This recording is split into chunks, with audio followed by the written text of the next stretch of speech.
Mario Kart has always been about speed, chaos, and fun. And with every new installment brings new features to the franchise. For example, Double Dash added Double Dash Racing, Mario Kart DS added online mode and a mission mode, and it brought back retro tracks to the franchise. Mario Kart Wii added motion controls and bikes. Mario Kart 7 on the 3DS introduced kart customization, and it reintroduced coins as a speed mechanic. And Mario Kart 8 added anti gravity racing and changed drifting mechanics in the game so much that it's become integral to competitive play. But what about the next Mario Kart game? What if it added something new, maybe like pit stops? There's a rumor floating around that Mario Kart 9, Mario Kart X, Nintendo Kart, whatever it's called, could introduce pit stops as a game changing feature. But what would that look like? Well, I think there is one game that gives us a perfect blueprint on how that could be implemented. Let's talk about it. This is Switch Point, your checkpoint for all things Nintendo. So, where did this idea even come from? Well, some leaks and fan speculation suggest that pit stops might be introduced in the next Mario Kart as a way to add more strategy to races. This is mainly due to that little snippet during the last trailer that showed a new item near Yoshi's restaurant. It kind of looks like a pit stop, don't you think? But how would they work? Could they involve fuel, tire changes, or even kart repairs? Let's look at a game that did this very well: Sonic Riders. In case you never played Sonic Riders, let me give you the 411. Sonic Riders was a unique, awesome racing game in which the player's carts ran on fuel, which was air. You can boost anytime you want at the expense of your air, and you can lose air just by getting hit. You gain air by performing awesome tricks that you actually have to land. Trust me, this isn't like Mario Kart where you go off of a ramp and just simply press a button. No, you have to jump and then you have to move the control stick to actively make your character spin and do tricks and then land it for you to get the air. You can also get air by attacking other players or by leveling up in the middle of your race, which will also increase your air tank.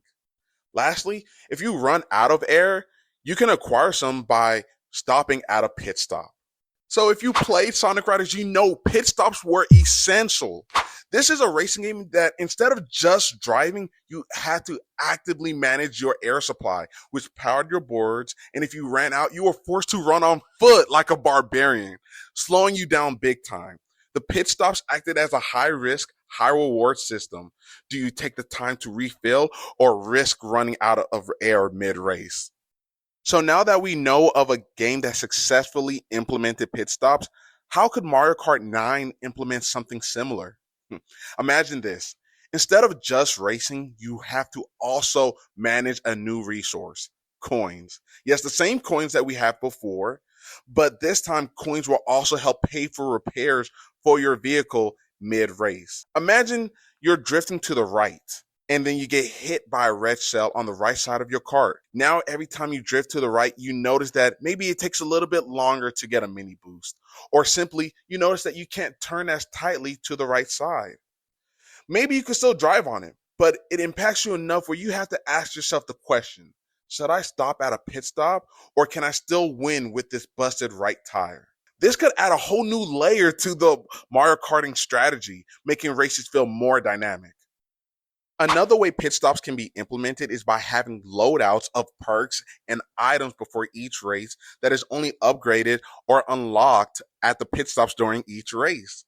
Imagine this. You're playing Grand Prix and you know one of the tracks is an icy track, but you're not really good at icy tracks.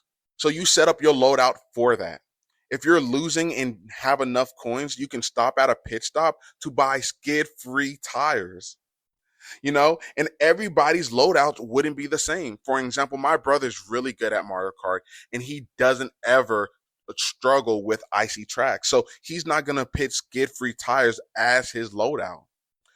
I would also imagine that this would work with items too. For example, my sister isn't really good at Mario Kart. She's usually a straggler at the end. Maybe she gets overlapped. What I would imagine a weaker racer to do is to set a spiny cell as her loadout. So whenever she's in last place, she can stop by a pit stop, buy a spiny shell, and just get the person who's in first place. I would also imagine this to happen with other items like the lightning or the boo, but it would take up space in your loadout. This will force players to be far more intentional with picking their carts, players, and their loadouts for each race. Now let's talk pros and cons. On one hand, pit stops could make Mario Kart races feel more strategic and intense. No more just spamming mushrooms and hoping for the best. You actually have to plan ahead. But on the other hand, it can slow down the fast paced racing and chaos that makes Mario Kart so fun. Would it be a fun addition or would it just be unnecessary mechanics? So, what do you think? Would pit stops make Mario Kart 9 better? Or should the game stay the way that it is? Personally, I think people who think that Mario Kart should not have pit stops have played Mario Kart 8 too much and don't realize that every installment has added new mechanics to the franchise that changed the way that people play Mario Kart. But you let me know what you think in the comments. And if you love talking about Nintendo, don't forget to like, subscribe, and hit the bell because this is your checkpoint for all things Nintendo. See you in the next video.